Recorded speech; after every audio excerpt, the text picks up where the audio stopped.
আপনি যখন দাঁড়ান আমি আপনাকে দেখি, ওয়া তাকাল্লুবাকা ফিস সাজিদিন, আপনি যখন রুকু সেজদায় উঠা বসা করেন আমি আপনাকে তখনও দেখি। আলাম ইয়ালাম বিআন্নাল্লাহা ইয়ারা, আল্লাহ তাআলা বলেন বান্দা তুমি কি জানো আমি কিন্তু সারাক্ষণ তোমাকে দেখি। তাহলে আল্লাহ তাআলার আড়ালে যাওয়ার কোনো সুযোগ আছে কি? কোনো সুযোগ নেই। যাকে ফাঁকি দেওয়া যায় না, যাকে ফাঁকি দেওয়া যাবে না এক সেকেন্ডের জন্য, তার থেকে নিজেকে বিমুখ করা উচিত না কোনোভাবেই।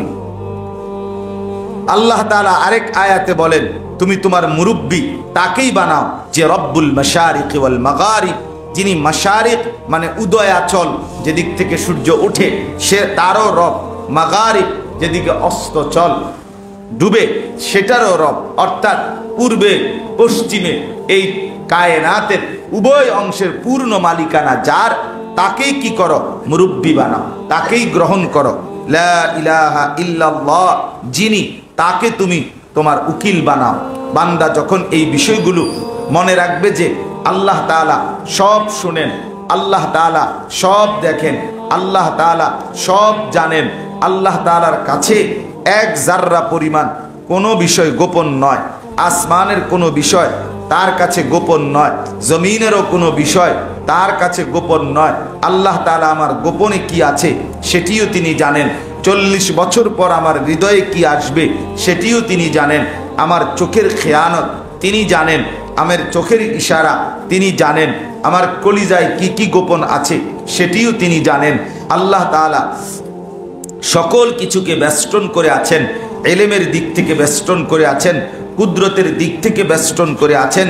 আল্লাহ তাআলা সকল জিনিসকে গুনে গুনে রেখেছেন। পৃথিবীর শুরু থেকে আজ পর্যন্ত কত ফোঁটা বৃষ্টি হয়েছে তার সংখ্যা তিনি জানেন। পৃথিবীতে কি পরিমাণ গাছ ছিল, কি পরিমাণ গাছ আছে, আগামীতে কি পরিমাণ আসবে, সকল গাছের পাতার সংখ্যা কত হবে তাও তিনি জানেন। তিনি সব কিছুকে গুনে রেখেছেন।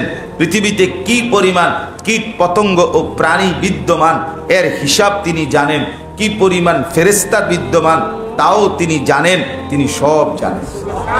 তাহলে তাকে ফাঁকি দিবেন কেন? কিভাবে ফাঁকি দিবেন? মা তাসকুতু মিন ওয়ারাকাতিন ইল্লা ইয়ালামুহা, আল্লাহ তাআলা বলেন কোন একটি পাতাও যদি পড়ে তো কোন গাছের কোন পাতা কোন জায়গায় পড়ছে তো সেটাও আল্লাহ তাআলা পুরাপুরি জানেন, পুরাপুরি জানেন। জাররা জাররা বিন্দু বিন্দু সব কিছু আল্লাহ তাআলা। লাহু মা ফিস সামাওয়াতি ওয়া মা ফিল আরদ, 7 আসমান আল্লাহ তাআলা বলে এটা আল্লাহরই, 7 জমিন এটা আল্লাহ তাআলার, ওয়া মা বাইনাহুমা আসমান ও জমিনের মাঝে যা আছে তাও আল্লাহর, ওয়া মা তাহতাস সারা 7 তবক জমিনের নিচে যা তাও আল্লাহ। তাও কার বলেন? আল্লাহ তাআলা। তাইলে আল্লাহ তাআলার, অতএব আমরা আল্লাহ তাআলার আড়ালে যাওয়ার সুযোগ নেই। হযরত এই কথাই বোঝায় ভরসা করতে হবে, নির্ভরতা আল্লাহ তাআলার প্রতি, যিনি হাই, যিনি আজিজ, যিনি রাহিম, যিনি সব কিছু খবীর বাসীর, সমস্ত বিষয়ে যিনি খবর রাখেন, তাকেই ভরসা করা, তার প্রতি নির্ভর করা, নির্ভর করা। এই শুধু শুধু দুনিয়াবি অবৈধ প্রেম ভালোবাসা, হারামের প্রতি আকর্ষণ, আল্লাহকে বাদ দিয়ে শুধুই সংসার, স্ত্রী, সন্তান এবং দুনিয়াবি উন্নতি, এই সব কিছু নিয়েই ব্যস্ত হয়ে থাকা, এটা ধোঁকা ছাড়া, তামাশা ছাড়া আর কিছু। ওমা হাদিহিল হায়াতুদ দুনিয়া ইল্লা লাহবুম ওয়া লাইব, আল্লাহ তাআলা বলে বান্দা দুনিয়ার জীবন আর কিছুই নয়, আমি বানাইছি, আমি জানি বান্দা এটা আমি বানাই। কোম্পানি বলতেছে এটা খেলনা, আপনি বলতেছেন এটা আসল। তোর মিয়া বুঝেন সুজন না কিচ্ছু বি কথা বুঝেন না। কোম্পানি বলতেছে এটা কি খেলনা, আপনি বলতেছেন না এটাই আসল। তা আপনি কথা এটা হইলো কথা। তো কোম্পানি বলতেছে এটা ধোঁকা, লাহবুম ওয়া লাইব। আল্লাহ তাআলাই বলছেন এটা তামাশা, এটা খেলাধুলা, এটা খেলাধুলা। 10 তলা বিল্ডিং এটা খেলনা, 1 কোটি টাকার গাড়ি এটা খেলনা, এটা খেলনা। আর যেটা খেলনা এটা ফেলনা, ঠিক না কথা? ওয়া ইন্নাদ দারাল আখিরাতা লাহিয়াল হায়াওয়ান। আর আল্লাহ তাআলা বলেন নিশ্চয়ই আখিরাতের ঘর জান্নাত সেটাই জীবন, সেটাই বেঁচে থাকা, প্রকৃত অর্থে বেঁচে থাকা। লাউ কানু ইয়ালামুন, হ্যাঁ আমার বান্দারা যদি বুঝতো, যদি এই কথাটা তোমরা বুঝতা, যদি এটাই বুঝতা যে দুনিয়া তামাশা, দুনিয়া ধোকা, আখিরাত আসল, তাইলেই ভালো হতো। তাহলে বোঝা দরকার ছিল কোনটা, এইটা কোনটা, দুনিয়া ধোকা, দুনিয়া কি বলেন ধোকা, আখিরাত আসল। এটা যদি বুঝতা কত না ভালো হতো। আল্লাহ তাআলা বলেন বুঝছো উল্টাটা, ইয়ালামুনা যাহিরাম মিনাল হায়াতিদ দুনিয়া, তোমরা বুঝতেছো দুনিয়ার জীবনের বাহ্যিক অংশ, বাহ্যিক দিক। অহুম আনিল আখিরাতি হুম গাফিলুন, আখিরাতের ব্যাপারে হয়ে আছে একদম গাফিল, একদম গাফিল। আপনি 80 বছরের চাচা, ওনারে জিজ্ঞেস করেন চাচা জমির হিসাব দলিল পত্রের এডি বোঝেননি? বলে বুঝিনি মানে, আমি তো মানুষের বুঝাই, বুঝিনি মানে আমি গ্রামে জিগান না 10 জন মানুষ, হ্যাঁ এগুলো আমি তো বুঝাই মানুষের, বিএস সিএস আরএস, বুঝবো না কেন? এরপরে যদি বলে সূরা ফাতিহাটা চাচা কদ্দুর শুদ্ধ করে করেন, জোর বুড়া মানুষ ইডি কইয়ে শরম দিয়েন না, না ইডি কইয়ে আপনারা শরম দিত না। মানে আল্লাহর কথা, আখিরাতের কথা, ইবাদতের কথা বললে আর উনি নাই, আখিরাত বোঝে না। আল্লাহ তাআলা আমাদেরকে বুঝ দান করে। যে জানে আল্লাহ তাআলা তাকে দেখেন, আল্লাহ তাআলা তার সকল বিষয় শোনেন, এ কথা যে জানে আল্লাহ তাআলা তার সব কিছুর খবর রাখেন, এ কথা যে জানে আল্লাহ তাআলা আলিম, এই বিষয়গুলোর জ্ঞান মানুষের দিলে আল্লাহ তাআলার প্রতি মুহাব্বত সৃষ্টি করেই ছাড়ে। এই কথাগুলো মানুষের দিলে আল্লাহ তাআলার উপর ইয়াকিন মজবুত করে দেয়। এই কথাগুলো শুনলে মানুষ আল্লাহ তাআলার খাজানার প্রতি আশাবাদী হয়, পাশাপাশি দুনিয়ার প্রতি লোভ লালসা কমতে থাকে, এবং এই কথাগুলো মানুষের দিলে জাহান্নামের ভয় সৃষ্টি করে দেয়। এই বিষয়গুলোর ইয়াকিন বান্দাকে ইয়াকা না'বুদু, আমরা আপনারই ইবাদত করি বলতে বাধ্য করে দেয়। এজন্য আল্লাহ তাআলা ইয়াকা না'বুদু এর আগে 3 কথা বলেছেন। প্রথমত আলহামদুলিল্লাহি রাব্বিল আলামিন, দ্বিতীয়ত আর রহমানির রহিম, তৃতীয়ত মালিকি ইয়াউমিদ্দিন। এই 3 কথা বলে আল্লাহ তাআলা বলেন এবার তুমি বলো ইয়াকা না'বুদু, আমরা আপনারই ইবাদত করছি।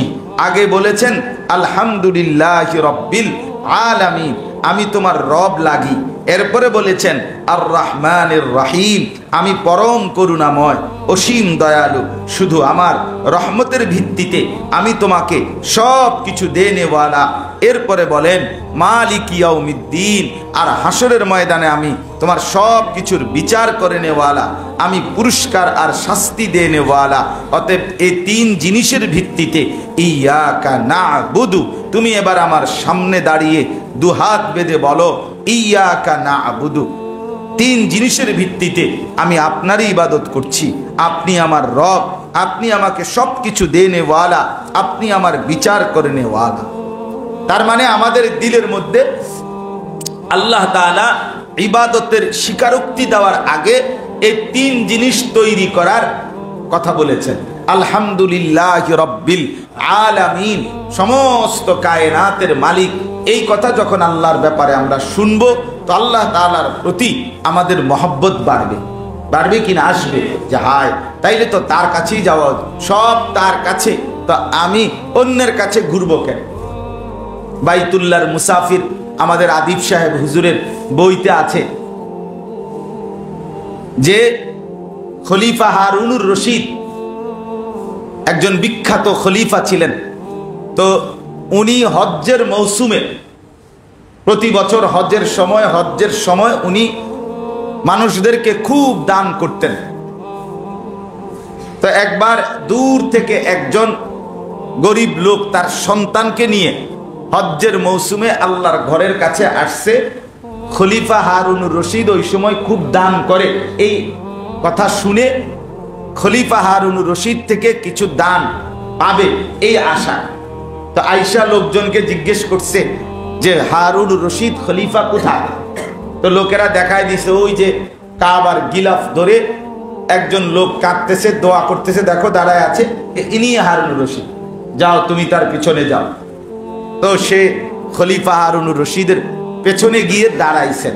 খলিফা হারুনুর রশিদ তখন আপনার কাবার গিলাফ ধরে আল্লাহ তাআলার কাছে চোখের পানি ফেলে দোয়া করতেছিলেন। তো অনেক কিছু চাইতেছিলেন, নিজের সব কিছু বলতেছেন আল্লাহর। লোকটা তার ছেলেকে হাতে ধরে অনেকক্ষণ শুনছে পিছনে দাঁড়ায়, একটু পরে শুই না, এবার লোকটা বলতেছে ছেলেটাকে, বাপ শোনো, এই লোকেরা বলছে উনি নাকি দান করে, আর ওনার কাছে আইসা এখন তো শুনলাম ওনারই তো সমস্যার শেষ নাই, ওনারই তো প্রয়োজনের শেষ নাই, আর উনি তো অন্য একজন কারো কাছে মালিকের কাছে চাচ্ছে, চলো বাপ তাকে বাদ দিয়ে তিনি যার কাছে চাচ্ছেন আমরা বাপ পুত তার কাছেই চাইতেছি। যার নিজের এত সমস্যা সে আমার সমাধান করবে কেন? বুঝেন না? যার নিজের মাথা ব্যথা কে আপনার বড়ি দিব কেন? যে নিজেই দুর্বল, যে নিজেই অক্ষম, যে নিজেই অসহায়, যার নিজের প্রয়োজনই শেষ হয় না, সে আমাকে দিবে কিনা? এজন্য আল্লাহ তাআলা আমাদের মধ্যে কথা বুঝাইতে চাইছেন, বান্দা আমি কায়নাতের মালিক, আমি ভীষণ দয়ালু, কুল কিনারাহীন রহমতের মহাসাগর। এবছর তো আমরা এই তর্জমা শিখছি না, কুল কিনারাহীন রহমতের মহাসাগর। এই তিন কথা বলে আল্লাহ তাআলা বলেন, এবার তুমি বলো না, এটা পড়ছি, অর্থাৎ এই তিন অনুভূতি আলহামদুলিল্লাহ রব্বিল আলামিন এর মাধ্যমে আমার অন্তরে আল্লাহ তাআলার মহব্বত আসলো। আর রহমানির রহিম এর দ্বারা আল্লাহ তাআলার রহমত, যার এত বিপুল পরিমাণ, কুল কিনারাহীন রহমতের মহাসাগর, তো আশা তো করি আমিও তার রহমতের কিছু পাবো। মালিকি ইয়াউমিদ্দিন এটা বলে আবার আল্লাহ বললেন রহমতের উপরে ভরসা করে, আল্লাহর দয়া মায়ার উপরে ভরসা করে আবার তুমি গুনাহ আর নাফরমানি আর গাফলতের মধ্যে ডুবে যেও না, কারণ তিনি আবার মালিকি ইয়াউমিদ্দিন, তিনি তোমার আমার জিন্দেগীর প্রতি মিনিট প্রতি সেকেন্ডের বিচার করবেন, হিসাব নেবেন। অতএব এতে করে আবার আল্লাহ তাআলার আযাবের ভয়, জাহান্নামের ভয়ও কি হবে?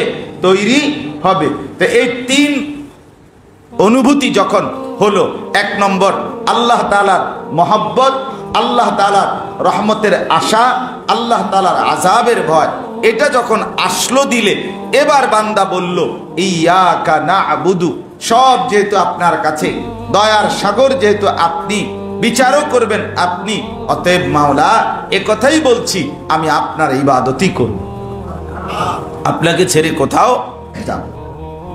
আলহামদুলিল্লাহ রব্বিল আলামিন আপনার ভালোবাসায়, আর রহমানির রহিম আপনার রহমতের আশায়, এবং মালিক ইয়াউমিদ্দিন আপনার আযাবের ভয়ে আমি আপনার সকল হুকুম পালন করছি। অর্থাৎ উক্ত তিন বুনিয়াদের ভিত্তিতে আমি আপনার সকল হুকুম পালন করছি আর সকল নিষেধ মেনে চলছি। আমি আপনার ভালোবাসায়, আপনার রহমতের আশায়, আপনার আযাবের ভয়ে আপনার ইবাদত করছি। কোনো মানুষ যদি নামাজের মধ্যে এই কথাগুলোকে স্মরণ করে, তবে তার নামাজ কত না সুন্দর হবে।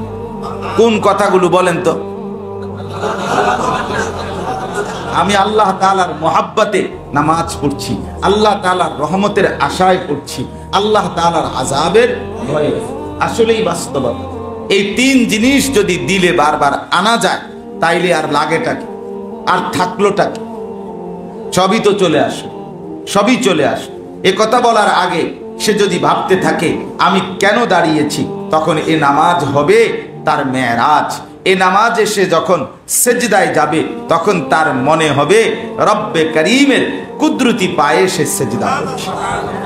তখন এই সেজদা দুনিয়া আর দুনিয়ার মধ্যে যা আছে তার চেয়েও দামি হবে। তখন এই নামাজ তার সকল সমস্যার সমাধান হবে। যে নামাজের মধ্যে দিলের এই কাইফিয়ত, যে নামাজের মধ্যে কি হয়, দিলের এই হালাত হয় যে আল্লাহ তাআলার মহাব্বতে, রহমতের আশায়, আযাবের ভয়েই নামাজ পড়ছি, এই কথা যখন দিলে বারবার বারবার আনতে চেষ্টা করে, রুকুটাও সুন্দর হয়, সেজদাটাও সুন্দর হয়। এক সেজদা তখন লা সাজদাতুন ওয়াহিদাতুন খায়রুম মিনাদ দুনিয়া ওয়া মা ফিহা। আল্লাহর নবী সাল্লাল্লাহু আলাইহি ওয়াসাল্লাম ইরশাদ করেন যে একটি সেজদা দুনিয়া এবং তার মধ্যে যা কিছু আছে সব কিছুর চাইতে দাম। রাসূলুল্লাহ সাল্লাল্লাহু আলাইহি ওয়াসাল্লাম ইরশাদ করেন আকরাবু মা ইয়াকুনুল আবদু মির রাব্বিহি ওয়া হুয়া সাজিদ। বান্দা আল্লাহ তাআলার সবচেয়ে করিব, সবচেয়ে মুকাররব, সবচেয়ে ঘনিষ্ঠ হয় যখন সে সেজদা করে। তখন কখন বলেন? সেজদা করে যখন, তখন বান্দা আল্লাহ তাআলার ঘনিষ্ঠ হয়। শায়েখ দামাত বারাকাতুহুম বহুবার বয়ানের মধ্যে বলছেন এই কথা। দেখেন, আপনারা দেখেন। ও হযরতকে দেখতেছেন তো ভালো। আমি মনে হচ্ছে এমনি যে দাঁড়ায় রয়েছে শ্রোতারা এরা দেখতেছে। তো আকরাবু মা ইয়াকুনুল আবদু মির রাব্বিহি ওয়া হুয়া সাজিদ। বান্দা আল্লাহ তাআলার একদম ঘনিষ্ঠ হয় যখন সে কি করে বলেন না? সেজদা করে। সেজদা করে যখন সে সেজদা। তো শায়েখ দামাত বারাকাতুহুম বহুবার বলছেন বান্দা যখন সেজদা করে তো আল্লাহ তাআলা তার পিঠে মাথায় হাত বুলিয়ে হাত বুলিয়ে আদর করে। আসতো সেজদা দিলা, আচ্ছা মাশাআল্লাহ, ঠিক আছে, এখন বসো। তো বান্দা বসে। আল্লাহ তাআলা বলে আর কিছু বলবা? তো বান্দা বলে আত্তাহিয়াতু লিল্লাহি আসসালাওয়াতু আত-তাইয়্যিবাত। আল্লাহ তাআলা বলেন আবার আমার প্রশংসা করলা, আচ্ছা খুশি হইলাম, আর কিছু বলবা? তো বান্দা এবার বলে আল্লাহুম্মা সাল্লি আলা মুহাম্মদ ওয়া আলা আলি মুহাম্মদ। আচ্ছা আমার বন্ধুর প্রশংসা করছো, বাহ ভালো কথা, খুশি হলাম, এত আমার বন্ধুর দুরূদ পড়লা, আর কিছু বলবা? তা আল্লাহ তাআলার বান্দা তখন বলে আল্লাহ সেই নামাজের নিয়ত বেঁধেই আপনার কাছাকাছি হচ্ছিলাম, আপনার কাছা ঘনিষ্ঠ হচ্ছিলাম, হতে হতে এখন যখন আপনাকে একদম সামনাসামনি পেলাম, তো এখন আমার মূল কথা আল্লাহুম্মা ইন্নী যালামতু নাফসি যুলমান কাসীরা। আল্লাহ আমি সীমাহীন জুলুম করেছি, গুনায় গুনায় জিন্দেগি আমার ভরপুর করে ফেলেছি। এটাই আমার মূল কথা যে মাওলা আপনি ছাড়া আমার মাফ করার আর কেউ নাই, এই জন্য আপনার কাছে এসেছি, অতএব আপনি আমারে মাফ করে দেন, ফাগফিরলি, আপনি আমারে মাফ করে দেন। তা আল্লাহ তাআলা যেন বলে আরে বলো কি বান্দা, দুনিয়ার কোনো দানশীল তার দরজায় দাঁড়াইয়েই তো কেউ কাকুতি মিনতি করলে, অনুনয় বিনয় করলে তাকে ফিরাইয়া দেয় না।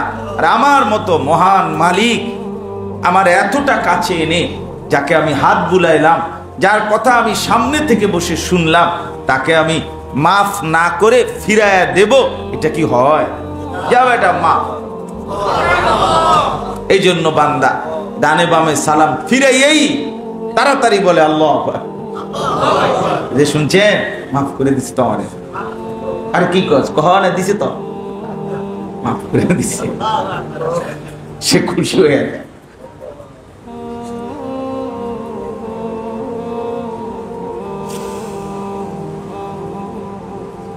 আল্লাহ তাআলা আমাদের দিলে এমন হালাত প্রত্যেকের আমার তৈরি করে দেন। আবু জাহেল রাসূল করিম সাল্লাল্লাহু আলাইহি ওয়াসাল্লামকে বলে উঠলেন তুমি আর নামাজ পড়তে পারবে না, তোমাকে যেন আমি নামাজে না দেখি। আরাআইতাল্লাযী ইয়ানহা আবদান ইদা সাল্লা, আপনি তাকে দেখেছেন সে যে নিষেধ করে এক বান্দাকে যখন সে নামাজ পড়ে। এ কালকে পড়ছে ইকরা বিসমি রাব্বিকাল্লাযী খালাক, এই যে এই সূরা কালকে পড়ছে 30 নাম্বার পারা, এই সূরার আয়াত। এই সূরার প্রথম এই 5 আয়াতের পরের অংশগুলো, নিচের শেষের অংশগুলো সরাসরি আবু জাহেলকে লক্ষ্য করেই নাযিল হয়েছে, আবু জাহেলকে সম্বোধন করা হয়েছে। আবু জাহেলের ব্যাপারে আল্লাহ তাআলা এই কথাগুলো বলছেন। আবু জাহেল নবী সাল্লাল্লাহু আলাইহি ওয়াসাল্লামকে সরাসরি বলতো আর বললাম নামাজ পড়বি না, নাউযুবিল্লাহ। আরাআইতাল্লাযী ইয়ানহা আবদান, না আরাআইতাল্লাযী ইয়ানহা, আয়াতটা পুরো পড়েন তো।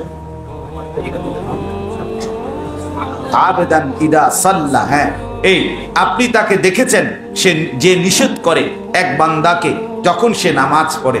এই আয়াতের পরে আল্লাহ তাআলা আবু জাহেলকে ধমক দিয়ে বললেন, আলাম ইয়ালাম বিআন্নাল্লাহা ইয়ারা, সে কি জানে না যে আমি তাকে দেখছি? এই বেটা, কাকে নিষেধ করছিস? আমি তোকে দেখি না? আবু জাহেল, কাকে নিষেধ করছ? আল্লাহ তাআলা কাকে দেখছেন তা তো বলেননি। তাইলে এর দুই তর্জমা, যে নামাজ থেকে বাধা দিচ্ছে আল্লাহ তাআলা তাকেও দেখছেন, যিনি নামাজ পড়ছেন আল্লাহ তাআলা তাকেও দেখছেন। এই আয়াতে আল্লাহ তাআলা ধমক দিয়ে যেন কাফেরদেরকে বললেন, আমি আল্লাহ তোমাদেরকে দেখছি, আবার মুমিনদেরকেও বললেন, আমি আল্লাহ তোমাদেরকে দেখছি। এরপর আর কিছু বলেননি। এই কিছু না বলার তর্জমা যেন এমন, যারা নামাজ পড়ছে আমি তাদেরকে দেখছি, এই বিশ্বাসের উপরে তারাও অচিরেই তাদের পুরস্কার দেখবে। আর যারা নামাজ থেকে বাধা দিচ্ছে, ঈমান থেকে বাধা দিচ্ছে, তারাও এ কথা জেনে নিক আমি আল্লাহ তাআলা তাদেরকে দেখছি, আর অচিরেই তারা তাদের পরিণতিও দেখবে। আবু জাহেল, তুইও দেখবি। কাল্লা লা ইল্লাম ইয়ানতাহি লানাসফাআম বিন নাসিয়া। আল্লাহ তাআলা বলছে, আবু জাহেল তুই যেই নাফরমানি করছো, এটা যদি না ছাড়ো তাহলে আমি আল্লাহ তাআলা তোর সামনের বড় চুলের অগ্রভাগ এটা ধরে হাসরের ময়দানে তোরে আশ্রাইয়া বেজ্জতি করব, একদম মাথা তুলে আসার দেব। হ্যাঁ, আল্লাহ তাআলা তোরে শেষ করে বলল লানাসফাআম বিন নাসিয়া। এজন্য আমি সবসময় বলি, যাদের এই যে বর্তমান যুবক ছেলে পেলে যাদের চুল বড়, এই সামনে পা ডানে পিছনে এই চুল বড়, সরাসরি আবু জাহেলের চুল। আরে ঠিক না করলেও ঠিক, ঠিকের লেগে বসে রয়েছেন, আপনি ঠিকের লেগে বসে রয়েছি নাকি? হ্যাঁ হ্যাঁ, এই যে এখানে কোরআনের আয়াত লানাসফাআম বিন নাসিয়া, আল্লাহ তাআলা বলছে তোর চুলের অগ্রভাগ এই বড় চুল আমি ওগুলা ধরে এরপরে তোরে বেজ্জতি।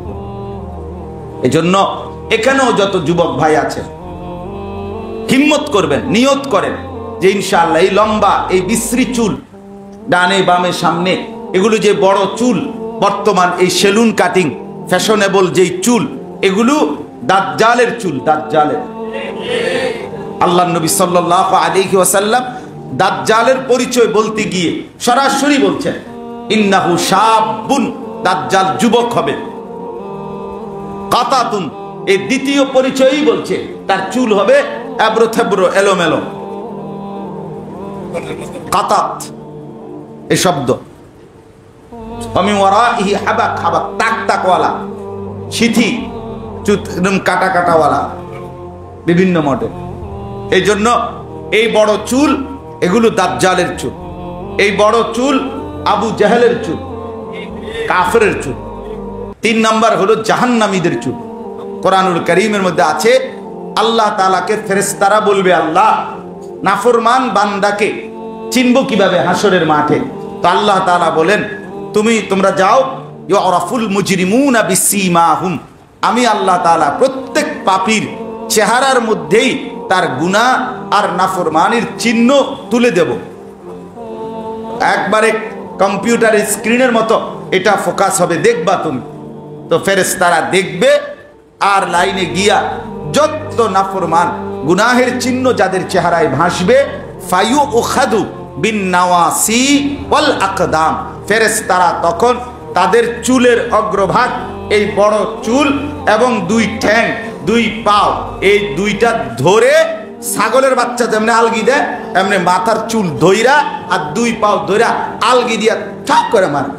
চা একটা আসার মারবে, এক উড়ানির লগে সে গিয়ে পড়বে জাহান্নাম। যা, তাহলে এই যে ফায়ুখাদু বিন নাওয়াসি, চুলের কি অগ্রভাগ বড় চুল, এই তো জাহান্নামীদের চুল, দাজ্জালের চুল, আবু জাহেল কাফের বেঈমানের চুল। যেন ইমানদার মুসলমান আল্লাহকে যে পেতে চায় তার চুল স্বাভাবিকভাবেই হওয়া, ইমানদার মুসলমান নেককার আল্লাহর প্রিয় বান্দাদের মতোই কি হওয়া উচিত। এজন্য যুবক ভাই যারা আছেন, এতেকাফের সদস্য বিশেষ করে সবাই ইনশাআল্লাহ এই বিশ্রী চুল এটা রাখবেন। এটা রুচিরও ব্যাপার, রুচিরও ব্যাপার। একজন মুসলমান আত্মমর্যাদা সম্পন্ন ব্যক্তি, শিক্ষিত, সে যদি একটা নাফিতের কাছ থেকে গিয়ে ডিজাইন নেয়, যে নাফিতকে গিয়ে বলে তুমি আমার একটা ডিজাইন করে দাও, তোমার রুচিতে সমস্যা আছে। তুমি সকালে একটা এবং রাতে একটা ওই যে ভিটামিন সি ট্যাবলেট খাওয়া উচিত, যাতে রুচি আসে। রুচির ট্যাবলেট খাওয়া উচিত। রুচিহীন মানুষ আত্মমর্যাদা সম্পন্ন মানুষের পরিচয় হইতে পারে না। এজন্য ইনশাআল্লাহ এই বড় চুল নিজেদের সন্তানদেরকেও বুঝাইতে হবে, ফেরাইতে হবে। আল্লাহ তাআলা আমাদেরকে তৌফিক দান করেন। হযরত ওই দিন রাত্রেও বলছেন এই কথাটাই বুঝাইতে চাচ্ছেন, যেন তাকাল্লুফ না হয়, যেন লৌকিকতা না হয়, যেন পেরেশানির কারণ না হয়। এই জন্য কোনো সুন্নতের প্রতি বিদ্বেষ শায়েখের মোটেই নাই। আমরাও ব্যক্তিগতভাবে হযরতের সোহবতে আজকে একদিন দুই দিন না, অনেক দিন থেকেই আছি। আলহামদুলিল্লাহ, আপনারা বারবার শুনতেছেন এই যে জিকিরের ক্ষেত্রে, তসবিহের ক্ষেত্রে শায়েখ দামাত বারাকাতুহুমের ফিকির কি, যে পুরাপুরি হুবহু সুন্নাতের উপরে উঠুক, ঠিক কি না বলেন না? অর্থাৎ জিকির যেন আমরা কালকে রাত্রেও, এই যে রাত্রে আমরা যে জিকির করলাম লা ইলাহা ইল্লাল্লাহ, এই জিকির কতটা মজা লাগছে দিলের মধ্যে, আমার কাছে অনেক মজা লাগছে। তাহলে এই যে জিকির, এটার যদি তাল উঠান যাইতো কি অবস্থাটা হইল? কথাটা বুঝেন না? এটা যদি কোনো রকম একটু তাল উড়ানো যাইতো, এটারে যদি আওয়াজ অনিয়ন্ত্রিত ছেড়ে দেওয়া যাইতো, যে শায়েখ কিছু বলতেছে না, যার যার মতো করে আওয়াজ আকফাওয়াল গিদন যদি হইতো, তৈরি না দেখা যাইতো খেলাটা কি হয়। কথা বুঝছেন? তাইলে হযরত বারবার বলছেন না, এখানে তাল উড়ানো মূল মাকসাদ না, এখানে ঘাড় মূল মাকসাদ না, এখানে দেহ মূল মাকসাদ না, এখানে দিল মূল মাকসাদ। দিলের আওয়াজ বাড়বে, গলার আওয়াজ না। কিসের আওয়াজ? দিলের আওয়াজ বাড়বে, মহব্বতের আওয়াজ বাড়বে, দিলের আওয়াজ বাড়বে। আল্লাহ তাআলা আমাদেরকে সুন্নাতের জিন্দেগি দান করেন।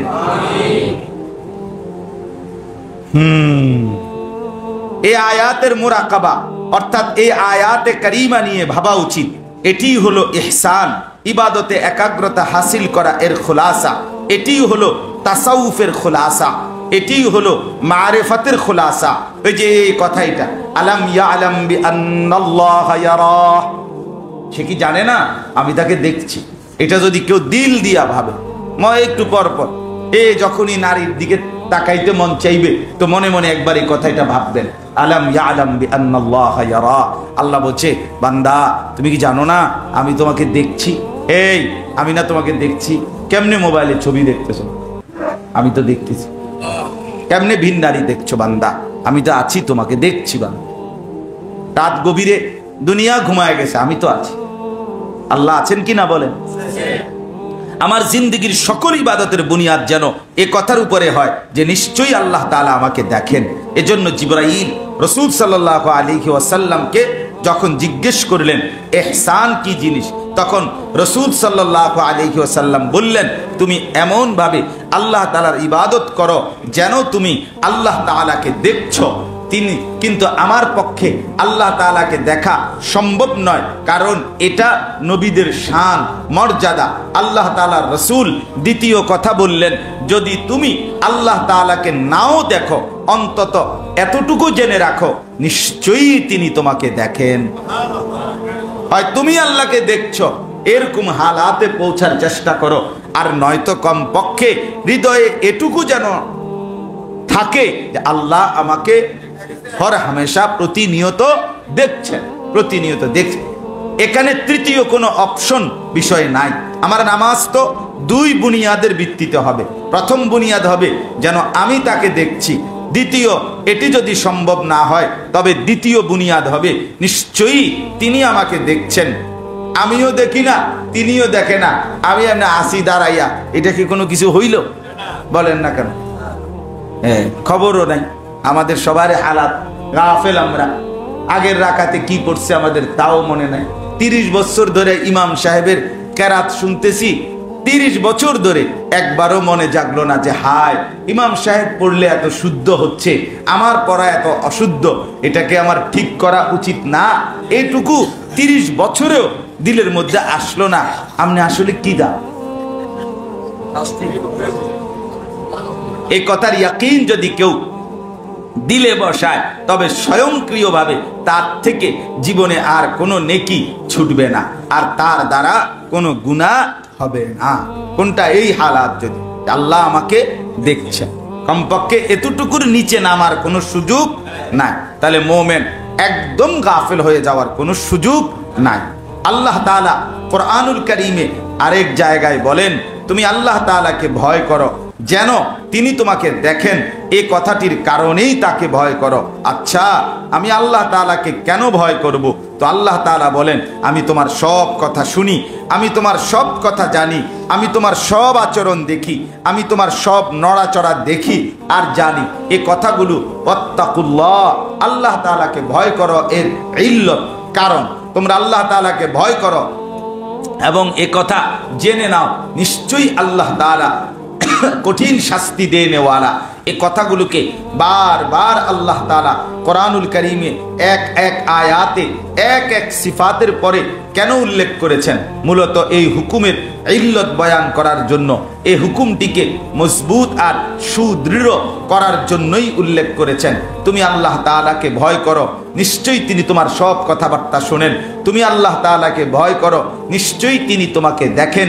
তুমি আল্লাহ তাআলাকে ভয় করো, নিশ্চয়ই তিনি তোমার সব বিষয়ে জানেন। তুমি আল্লাহ তাআলাকে ভয় করো, নিশ্চয়ই তিনি তোমার খবরে রাখেন। আল্লাহ তাআলাকে বলেন, ই'মালু মা শি'তুম, যা ইচ্ছা তাই করো।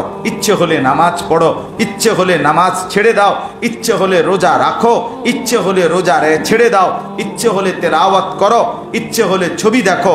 সাথে সাথে এটাও বলেছেন, তবে তুমি মনে রেখো, যাই করো না কেন আমি তোমাকে দেখছি, আমি তোমাকে এতটা স্বাধীনতা দিয়ে দিলাম, যাও তুমি যা ইচ্ছে তাই করো। আরেক আয়াতে আল্লাহ তাআলা বলেন, শোনো শোনো শোনো, এ কথা বোঝো, এ কথার উপরে ইয়াকিন বানাও, তোমাদের হৃদয়ে যা আছে আমি সব জানি। আল্লাহু আলিমুম বিদাতিস সুদূর, তোমাদের হৃদয়ে যা আছে আমি সব জানি। আল্লাহ তাআলা বলেন, তোমাদের হৃদয়ে যা আছে, তোমাদের দিলের মনি কোঠায় যা আছে আমি সব জানি। অতএব তোমরা আমাকে ভয় করো, আল্লাহ তাআলাকে ভয় করো। কাকে ভয় করো? বলেন, কাকে ভালোবাসো? আল্লাহকে। কাকে ভয় করো? আল্লাহকে। আল্লাহকে। রহমতের আশা কার কাছে? আল্লাহর কাছে। আযাবের ভয় কার কাছে? আল্লাহ তাআলার কাছে। ইয়ালামু খাইনাতাল আয়ুন, যিনি তোমার চোখের ইশারা জানেন, যিনি তোমার কানের শ্রবণ জানেন, যিনি তোমার জবানের নড়াচড়া শুনেন, যিনি তোমার হাতের নড়াচড়া দেখেন, তোমার পায়ের চলা যিনি দেখেন, যিনি সব কিছু শুনেন, যিনি সব কিছু জানেন। অতএব তোমরা তাকে ভয় করো। এই কথাগুলো যদি বান্দার দিলে বসে, তবে বান্দার দিলে আল্লাহ তাআলার জন্য মুহাব্বত সৃষ্টি হবে। এগুলোর ফলাফল হলো আল্লাহ তাআলার মুহাব্বত। এই সিফাতগুলোর ইয়াকিন যার অন্তরে যে পরিমাণ বসবে, সে তত আল্লাহ তাআলার কাছে আশাবাদী হবে, সে তত আল্লাহ তাআলার মুখাপেক্ষী হবে। তাইলে আমরা এইটা আমাদের জিম্মাদারি যে প্রতিনিয়ত আমরা এই 3 জিনিস বারবার কল্পনা করা: আল্লাহ তাআলার ভালোবাসা, আল্লাহ তাআলার রহমতের আশা, আল্লাহ তাআলার আযাবের ভয়। আল্লাহ তাআলা আমাকে দেখছেন, আল্লাহকেই ভয় করা উচিত। আল্লাহ তাআলার সমস্ত গুণাবলী আমাদের উপলব্ধি করা উচিত। এই কিতাবগুলো আপনারা পড়বেন তো ইনশাআল্লাহ। পড়লে অনেক মজা পাবেন, অনেক মজা। অনেক সাথী নিয়ত করছেন, ভেবে রাখছেন কিতাবগুলো কিনবেন। আমার একটা অনুরোধ হলো, যাওয়ার দিন সবার একটা হুলস্থুল থাকে এবং যাওয়ার জন্য একটা তাড়াহুড়ো পেরেশানি থাকে। এজন্য দয়া করে যারা আমাদের এতেকাফের সাথী, আপনারা এখনই ফাঁকে ফাঁকে কিতাবগুলো কিনে ফেলেন। কিনে ফেললে যাওয়ার সময় হুড়াহুড়ি এবং ব্যস্ততাটা একটু কমই হবে, সুবিধা হবে। ঠিক আছে না ইনশাআল্লাহ? যে ইবাদতের হক আদায় করে আল্লাহ তাআলা তাকে সম্মানের রিজিক দান করেন। আল্লাহ তাআলা এক আয়াতে বড় সুন্দর করে বলেছেন, ওমা খালাকতুল জিন্না ওয়াল ইনসা ইল্লা লিয়াবুদুন, আমি মানব ও জিন জাতিকে সৃষ্টি করেছি কেবল আমার ইবাদত করার জন্য। তোমাদেরকে তো বানিয়েছি শুধুই ইবাদতের জন্য। আল্লাহ তাআলা বলেন তোমাদের কিছুই আমার লাগবে না। লা নাসআলুকা রিজকা নাহনু নারযুকুকা, আমি তোমাদের কাছে রিজিক চাই না, রিজিক তো আমি তোমাদের দেব। তোমরা আমাকে খাবার খাওয়াতে হবে না, আমাকে রিজিক দিতে হবে না। ইবাদতের সাথে রাজ্জাক রিজিক দাতা শব্দের সম্পর্ক কি যেন আল্লাহ তাআলা বুঝাতে চাইলেন তোমাদের ইজ্জতের রিজিক তোমাদের ইবাদতের উপর নির্ভর করে। এখানেও আল্লাহ তাআলা ইবাদতের সাথে রাজ্জাক শব্দ জুড়ে দিয়েছেন। তার আরেকটি গুণ উল্লেখ করেন, তা হলো শুধু রিজিক দেনেওয়ালা নন, বরং মজবুত বড় শক্তিধর রিজিক দেনেওয়ালা। রাজ্জাক শব্দ শুধু রিজিক দাতা না, বড় শক্তিধর মজবুত রিজিক দেনেওয়ালা। তোমরা যদি ইবাদতের হক আদায় করো তোমাদের রিজিকের অভাব আমি দূর করে দেব। আমাইয়াত্তাকিল্লাহ ইয়াজআল লাহু মাখরাজা ওয়া ইয়ারযুকহু মিন হাইসু লা ইয়াহতাসিব, আর যে আল্লাহকে ভয় করবে আল্লাহ তার জন্য নিষ্কৃতির পথ তৈরি করে দেবেন এবং তাকে তার ধারণাতীত জায়গা থেকে রিজিক দেবেন। আজকের মুসলিম উম্মার রিজিক ও নিরাপত্তার যে দুরবস্থা, তার একমাত্র সমাধান হলো মুসলমান আল্লাহ তাআলার মহাব্বত, আল্লাহ তাআলার রহমতের আশায়, আল্লাহ তাআলার আযাবের ভয়ে আল্লাহ তাআলার ইবাদত করবে। এগুলো বাড়াবে তো ইনশাআল্লাহ আল্লাহ তাআলার পক্ষ থেকে রিজিকও বেড়বার, রিজিকও বাড়বে। তাইলে সবকিছুর মূলে এই তিন জিনিস নিজের মধ্যে কি করা, তৈরি করা। আল্লাহ তাআলার উপস্থিতি, আল্লাহ তাআলার ভালোবাসা, আল্লাহ তাআলার সাথেই সম্পৃক্ততা বাড়াইতে হবে। ঘুরে ফিরে সুখে থাকি আর দুঃখে থাকি সব আল্লাহ তাআলার কাছ থেকে, এ কথার হৃদয়ে কষ্ট করে হলেও আমাকে আপনাকে বসাইতেই হবে। হ্যাঁ, মুখের হাসি তা আল্লাহরই দান, চোখের কান্না এটা কারই দান, আল্লাহরই দান। অতএব আল্লাহ থেকে আড়াল হওয়ার, নারাজ হওয়ার কোনো সুযোগ নেই। 30 বছর ধরে সন্তান চাচ্ছেন, পাইলেন না, হলো না, তারপরও যাকে ডাকতে হবে তিনি আল্লাহই, নাকি? রাগ করে তো আর কারো কাছে যাওয়ার কোনো সুযোগ নেই, আর কত সুযোগ।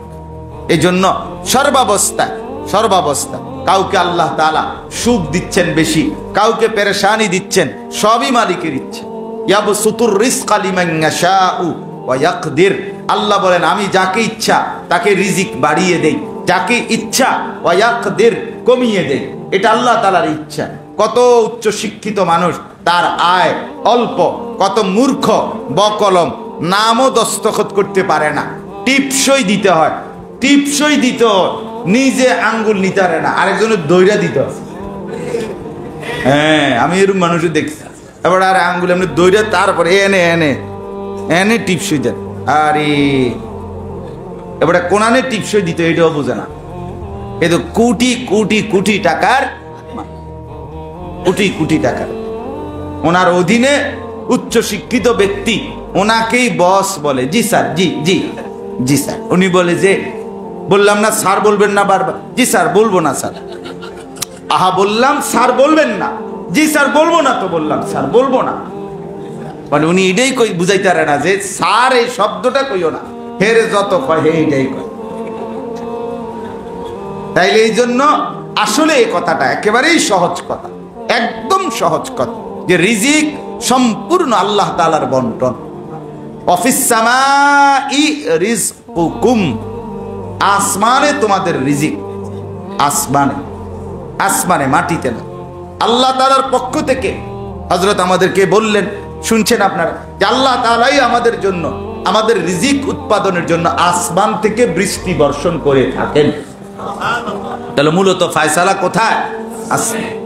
আল্লাহ তাআলা বলেন ওয়াল্লাহুল গানিয়্যু ওয়া আনতুমুল ফুকারা, আল্লাহ অভাব মুক্ত এবং তোমরা অভাবগ্রস্ত।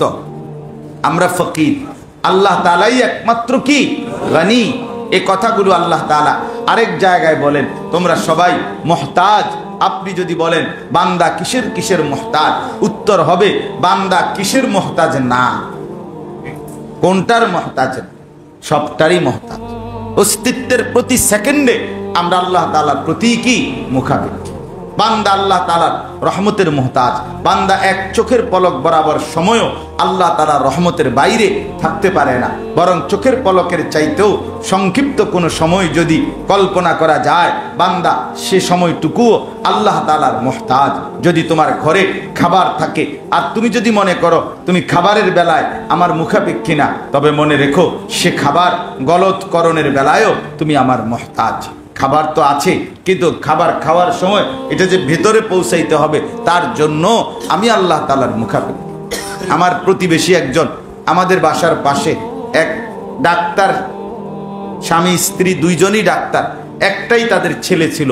এই ছেলেটা আপনার ডাক্তারি পড়া শেষ করছে, শেষ পরীক্ষা শেষ বর্ষের, আর এরপরেই এই পরীক্ষা দেওয়ার পরেই সে ডাক্তার হবে ছেলেটা।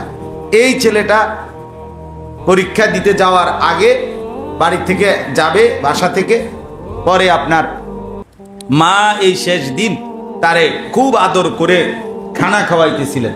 তো খানা খাওয়াইতে গিয়ে এক পর্যায়ে ছেলেটা বলছে আম্মু আর খাবো না, কিন্তু তার মা এরপরও আরেক লোকমা ভাত জোর করে দিছে, দিয়ার পরে পানি দিছে পানি খাইতে, এই পানি ভাত সহ আর ভিতরে যায় না, এটা যাচ্ছে না ভিতরে, আটকায় গেছে বুকে আপনার। এরপরে হসপিটালে নিচে, ছেলেটা মারা গেছে। একটাই ছেলে। আমি দেখছি ওই মা বাবার কান্না কাকে বল। ওই মহিলার শুধু চিল্লাইতো যে হায় আমি আমার ছেলেরে মেরে ফেলছি, সে তো চাইছিল না এই লোকমাটা খাই। আসলে তো আল্লাহ তাআলার ফয়সালা, মূলত কার ফয়সালা? আল্লাহ তাআলার ফয়সালা। তো এই জন্য আল্লাহ তাআলা বলেন, খাবার পেটে চলে যাওয়ার পর তুমি যদি মনে করো এখন তুমি আমার মুখাপেক্ষী না, তবে মনে রেখো এই খাবারের ভিটামিন থেকে তোমার দৃষ্টিশক্তি নবায়ন করার ক্ষেত্রে তুমি কিন্তু আমার মুখাপেক্ষী। এই খাবার থেকে শরীরের প্রতিটি কোষে শক্তি পৌঁছানোর জন্য তুমি আমার মুখাপেক্ষী। এই খাবার দিয়ে তোমার কানের শ্রবণ শক্তি তৈরির ক্ষেত্রেও তুমি আমার মুখাপেক্ষী। খাবারের যে অংশ তোমার মস্তিষ্ক শক্তিশালী করবে তা বন্টনের বেলায়ও তুমি আমার মুখাপেক্ষী। আল্লাহ তাআলা বলেন তুমি আমার রহমতের মুহতাজ, তোমরা ফকির আর আমি ধনী।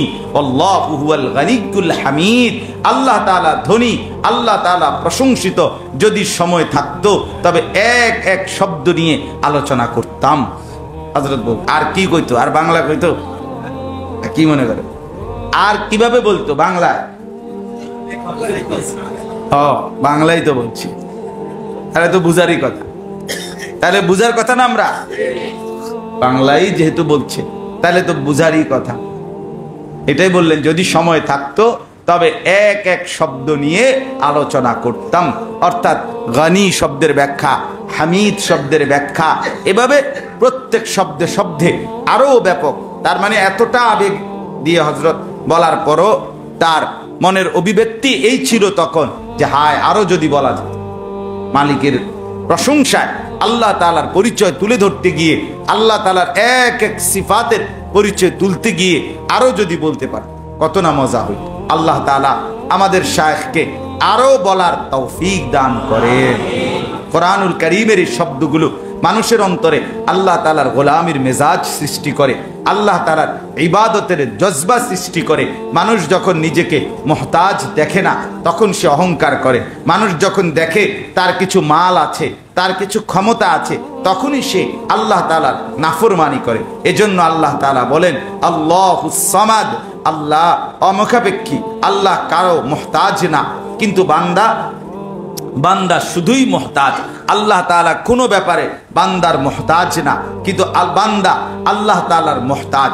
আল্লাহ তাআলা আমাদের ইবাদতের মুহতাজ না, বান্দা আল্লাহ তাআলার ইবাদতের মুহতাজ। আল্লাহ তাআলা আমাদের ইবাদতের মুখাপেক্ষী না, আল্লাহ তাআলা আমার নামাজের মুখাপেক্ষী না, আল্লাহ তাআলা আমার রোজার মুখাপেক্ষী না। আমি এসব ক্ষেত্রে আল্লাহ তাআলার মুহতাজ। আমি তাসবিহাতের মুহতাজ, কারণ তাসবিহাত আমার জীবনে প্রশান্তি আনয়ন করবে। আমি তেলাওয়াতের মুহতাজ, কারণ তেলাওয়াত আমার আখিরাত সাজিয়ে দেবে। আমি আল্লাহ তাআলার রহমের মুহতাজ। আল্লাহ তাআলা কখনো জুলুম করেন না, আল্লাহ তাআলা ইনসাফ করেন। আল্লাহ তাআলার সাজার কথা যখন কেউ জানে, এগুলো বান্দার দিলে আল্লাহ তাআলার ভয় সৃষ্টি করে দেয়। এজন্যই আল্লাহ তাআলা বলেন ওয়ালামু আন্নাল্লাহা শাদীদুল ইকাব, জেনে রেখো আল্লাহর আযাব অত্যন্ত কঠোর। বিষয়টি আল্লাহ তাআলা বান্দার দিলে তার ভয় সৃষ্টির জন্য বলেছেন।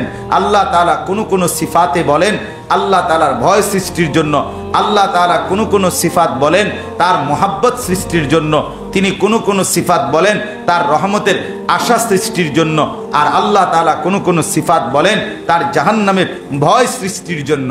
অর্থাৎ আল্লাহ তাআলার যতগুলো সিফাত গুণবাচক নাম সবগুলোর মধ্যে হয়তো আল্লাহ তাআলার মহব্বত লুকায়িত আছে, অথবা রহমতের আশা, অথবা আযাবের। রহমান বললে ভীষণ আশা জাগে, শাদীদুল ইকাব বললে ভীষণ ভয় জাগে, ঠিক কিনা বলে? রাহিম বললে আশা জাগে, তিনি অনেক বেশি দয়া করে নেওয়ারা। আবার যখন বলেন যুনতিকাম, প্রতিশোধ গ্রহণকারী, তখন ভয়ও জাগে। নাব্বি ইবাদি আন্নী আনাল গফুরুর রাহিম ওয়া আন্না আযাবি হুয়াল আযাবুল আলীম। আল্লাহ তাআলা বলেন, হে বন্ধু আপনি আমার বান্দাদেরকে বলে দেন আন্নী আনাল গফুরুর রাহিম, আমি আল্লাহ, আমি রব, ভীষণ গফুর এবং রাহিম, আমি অত্যন্ত ক্ষমাশীল এবং অত্যন্ত দয়ালু। সাথে সাথে এটাও বলে দেন ও আন্না আযাবি হুয়াল আযাবুল আলীম, আমার আযাব সেটাও কিন্তু বড় ভয়ানক, সেটাও কিন্তু। তাহলে আমার রহমত, আমার মাগফিরাত সেটাও যেমন অনেক, আমার আযাব সেটাও কি ভীষণ। এজন্য দুইটাই থাকা চাই। আল্লাহর রহমতের আশাও করতে হবে, আল্লাহ তাআলার আযাবের ভয়ও করে। কিছু মানুষ অনেক সময় আছে ইবাদতের মধ্যে, নামাজের মধ্যে, আমল আখলাকের মধ্যে, চলাফেরার মধ্যে সব কিছুতেই আল্লাহর নাফরমানি, আর মুখে এক কথা আল্লাহ ভরসা। আছে না এমন? আল্লাহ ভরসা, আল্লাহ ভরসা। চাচা আপনার ওযু অশুদ্ধ, নামাজ অশুদ্ধ, সূরা কেরাত অশুদ্ধ, আপনি ঠিক করেন, আও মাইতেন না, আল্লাহ ভরসা। আল্লাহ তো বলছেন এভাবে, আল্লাহ তাআলা বলছেন তো তুমি মৃত্যু পর্যন্ত ভুল অশুদ্ধ আমল করতেই থাকো, আমি ভরসা। এই কথা আল্লাহ বলছেন, আপনি কই থেকে বলেন? তওবা করলে না ভরসা, ফিরে আসলে না ভরসা? কথা বলেন, ফিরে আসলে ভরসা না, না তুমি তোমার হালাতে পড়ে থাকলে ভরসা? তাই না? তুবু ইলাল্লাহি জামিআন আইয়ুহাল মুমিনুন লাআল্লাকুম তুফলিহুন। আল্লাহ তাআলা বলেন, বান্দা তোমরা সকলেই আল্লাহর দিকে তওবা করে ফিরে আসো, তাহলেই তোমরা সফল হবে, কামিয়াব হবে। এজন্য এই কথা বলার কোনো সুযোগ নাই। মুমিন প্রতিনিয়ত নিজের ইবাদত, নিজের আমল সুন্দর করার চেষ্টা অব্যাহত রাখতে হবে। রাখতে হবে কিনা বলেন? আমরা যারা কোরআনুল কারীম পড়ি, তো আমাদের কোরআন শরীফ আমরা যারা মোটামুটি মনে করি যে কিছুটা শুদ্ধ, তো ওই হাফেজ সাহেব এই বেচারা যখন পড়লো তখন আমার কাছে মনে হইলো যে আমরা কিচ্ছু হয়নি, আবার পড়া উচিত। বলেন, তাহলে এরকম প্রতিনিয়ত শিখতে থাকা, প্রতিনিয়ত নিজে আল্লাহ তাআলার ইবাদতের মধ্যে ডুবে থাকা, এটাই আমাদের জন্য উচিত, আমাদের জন্য করণীয়। আল্লাহ তাআলা আমাদেরকে আল্লাহ তাআলার সিফাতের নূর দান করেন।